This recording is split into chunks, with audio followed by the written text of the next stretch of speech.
Depending upon the translation of the Bible that you read, you can find up to 330 mentions of the word justice, or simple variations meaning the same thing.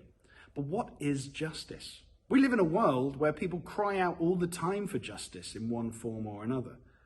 But does justice mean fairness? Possibly, but it means so much more. Is it fair and just that millions should be starving in some areas of the world, whilst in other places there is more than enough, and food is literally thrown away because it perishes before it can be eaten? Is it just that we live in a world where there are over 35 million people in slavery? More than at any other point in history. The book of Micah is a short but powerful prophecy predicting the fall of Jerusalem and Samaria, and offering hope that a remnant of Jacob will later be restored. In chapter 6, God reminds his people of how he's cared for them in the past. Micah questions how he can be restored to God.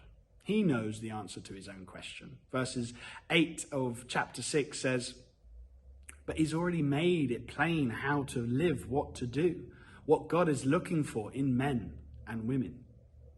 It's quite simple. Do what is fair and just to your neighbor. Be compassionate and loyal in your love. And don't take yourself too seriously. Take God seriously. Over the next few weeks, we will attempt to look at a small part of what is a massive subject. We will look at what the Bible says about justice and what we can do as church. Why don't you investigate this subject for yourself and see what God is trying to teach you? The same verse from Micah chapter 6, verse 8, in the New International Translation, I think Micah makes it crystal clear what the Lord requires of us. Here's what Micah says. And what does the Lord require of you?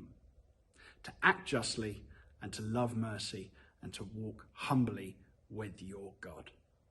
Thanks for watching. We look forward to seeing you again on Sunday. Remember, if you can't make it in person, you can watch online by clicking the link below.